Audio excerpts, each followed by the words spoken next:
Mexican Americans have faced discrimination in the U.S. West and Southwest for decades. Prior to the 1960s, Mexicans who wished to stay on the land given to the United States after the Mexican-American War was declared over in 1848 were guaranteed citizenship as well as the right to their property, language, and culture under the Treaty of Guadalupe Hidalgo.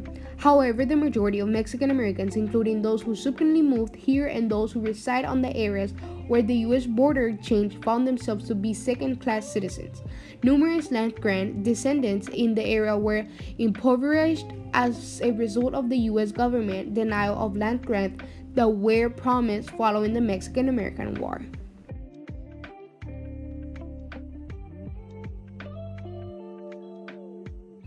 In support of the Chicano Movement, students' walkouts also began to occur in Los Angeles through those gathering members of numerous organizations, groups, including the Brown Berets, which represent the Black Power movement, were able to find their voices and identities. Where there was a lot of discrimination going on in the towns of Kingsville and Freer against Mexican Americans and Black people. They were asked to ride on the back of the bus, or not to use the same restrooms, or not to play in the same grounds. It was just very, very bad for all of those children. They coordinated public awareness and mass mobilization as a component of the Chicano movement. They employed Chicano instructors to construct bilingual and bicultural programs. It was believed that education will help young people to achieve what everyone else had by tearing down those barriers.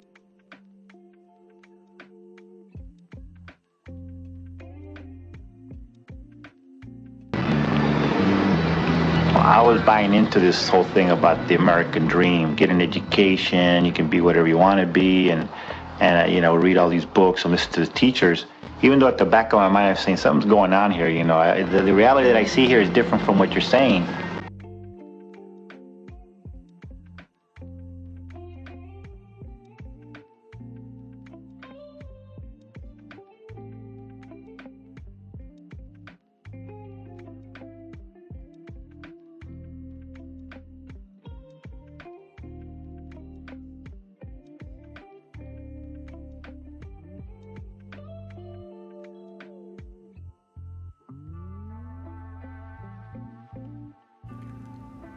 According to the Aztec legend, Aztlán stretched across northern Mexico and possibly even further north into the southwest region of the United States. El Plan Espiritual de Aztlán, the Students' Manifesto for Mass Organization and Mobilization, was created after they accepted the idea of Aztlán as a spiritual homeland.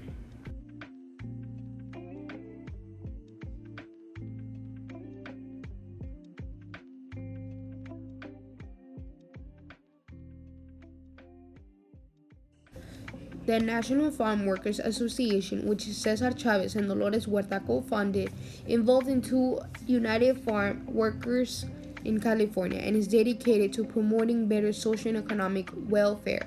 As a child growing up in a family of migrant farm workers, Chavez was first-hand witness to the harsh living condition endured by farm workers.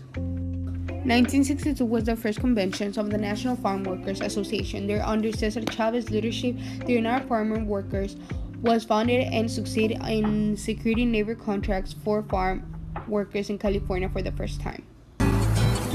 We've been here for almost 4 decades here in the Rio Grande Valley, and there's no doubt that significant changes have not only taken place here in the valley, but throughout the state of Texas as the result of people just coming together, poor people that at one time didn't have the hope or the faith that they could really bring about change, and yet have been empowered to really take on that fight and to do whatever is necessary. There was a lot of back and forth among workers, and the more experienced people had in California with the successes, they would bring that energy back into the Rio Grande Valley.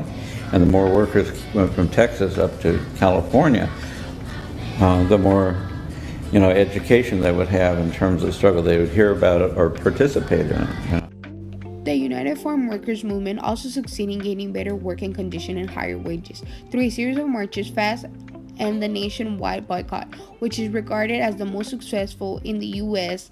Relationships were established with politicians like Robert Kennedy, students, religious institutions, and other civil rights activism like Martin Luther King Jr.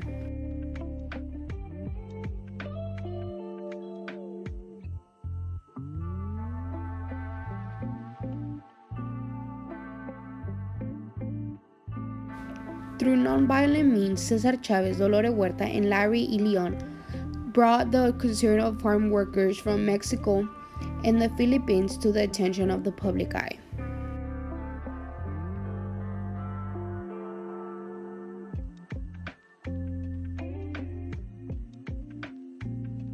One thing that was so apparent is the massive number of farm workers who were involved in the movement at that time. There was a lot of good organizing that had gone on for a long time. With all this, you may be asking yourself, did the Chicano movement actually succeed? In fact, it did. This social movement led by the Hispanic community was launched with the goal of eradicating institutional racism, extending cultural hegemony, and securing equal rights for labor and politics. National discussion regarding the political and social autonomy of the Hispanic communities across the country were spurred by the Chicano movement. This movement helped many Chicanos to be the person they are now. Thanks to this movement, many Chicanos had the opportunity to have better works with higher salaries and labor conditions, and many other things that this movement contributed to us. Thank you.